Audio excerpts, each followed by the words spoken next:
Hi guys, welcome. My name is Jamie and I work for Green4, and we are one of the first in the country to get our hands on the latest Mazda CX-80. So we received it on Monday, it's all been checked in, it's now registered as a demo, so we're able to take it out on the roads and explore just how good it is. So let's get started.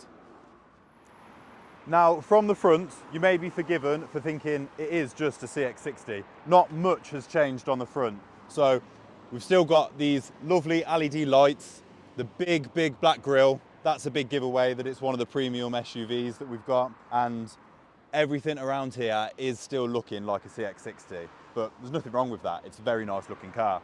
You come around to here, still similar alloys. They come in 18 inches all the way up to 20 inches. Moving a little bit further back, you have the recognizable PHEV designation that lets us know that it is a plug-in hybrid. And this is the start of the car where you notice the differences. Now, look how long this door is. Compared to the CX-60, that is ginormous. And it's not a bad thing because it's hiding something in the back. Here, you may notice it's slightly extended as well compared to the CX-60. And that's because it is hiding the beautiful 2 seats in the rear. Now, we've moved it up to 7 seats instead of the 5 seats from the CX-60. It does come in the option of just 6 seats. You can have captain chairs, you can have a center armrest, so many options to spec on this. And finishing at the rear of the car, again, shares its similarities with the CX-60. Everything's looking about the same, all the dimensions are similar, but it's what's inside that counts. So let's address the elephant in the room. This car is a 7-seater. Now, I am 6'3", maybe pushing 6'4", and I'm not uncomfy, I'm gonna be honest. I've been in some 7-seater cars where you sit in the back and you lose circulation to your legs and your feet, and it's an uncomfortable place to be. I'm happy here. I can do short to medium journeys, and that's not who it's really designed for. It's designed to have the kids in the back. It's designed to have smaller adults in the back for when you're on the longer journeys. So Mazda really haven't done a bad thing here. There's a lot of space and you can see the practicality. In the back, you've got USB-C. You've got one either side, in fact. So you can have the kids charging their iPads, stuff like that, keeping them happy, as well as having 2 cup holders either side. So, too many. Now, one thing we didn't expect to find today was just how easy it is to get into the 3rd row. So you have 2 options. You have your traditional manual handle at the back, but you also have a button. You press it, the seat comes forward, and I have access straight away. How easy is that? So moving inside now, the first thing you're presented with is the steering wheel. Again, got a lot of similarities with the CX-60, but it's not a bad thing. The feel of it is lovely. You've got the soft touch leather. The stitching all the way around the inside just makes it feel premium. It is that Japanese feel. And you've got the cruise control buttons on the right hand side.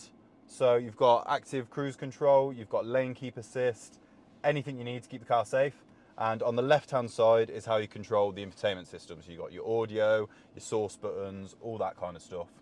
Moving slightly to the right now, down here you've still got physical buttons, which we love. You can't beat a physical button over a small little display screen.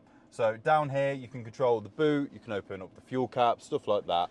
Moving into the centre now, you've got a 12.3 inch digital screen that is controlled by the Mazda dial that rests just where your hand sits on the armrest as well, so everything's ergonomically friendly. Here you can control your navigation, your Apple CarPlay, anything you need to really comes through this dial. Moving slightly further down, you have your climate control, and a rarity in 2025, you have climate control buttons, not a digital screen, not a touch screen, which means that I can continue to drive and at a touch of a button, turn my heating up. I know where that button's going to be, and it is the safest option in terms of keeping you safe on the road. Now, a button that does feature here is the rear central climate control, which is the new feature to the CX-80. Now here, the passengers in the 2nd row have got the freedom to control what kind of heating they have, if they have their heated seats on or not, and it's just a really nice feature to keep the family all included. So you join us on the move now. We've been driving for about 30 minutes or so, and we're just heading back to one of our dealerships. And what I've been able to take away from this drive is just how smooth it is in terms of the gearbox, in terms of the suspension. Everything's just working together in harmony, and it really makes for a nice, pleasant drive. In terms of the wind noise from outside, I think there's very, very little. I think the wind mirrors do a great job of being aerodynamic and just eliminating any kind of road noise that you can have. So that's a big positive that I like.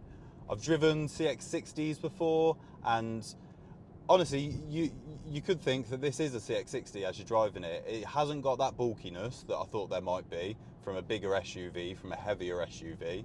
There's no sway in the corners, and yeah, it is just, as cliche as it is, a very pleasant place to be.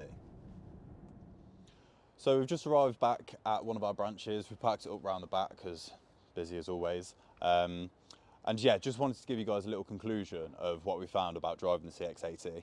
And drive's great, practicality great, and just like that, having that heighted level of premium interior does make all the difference.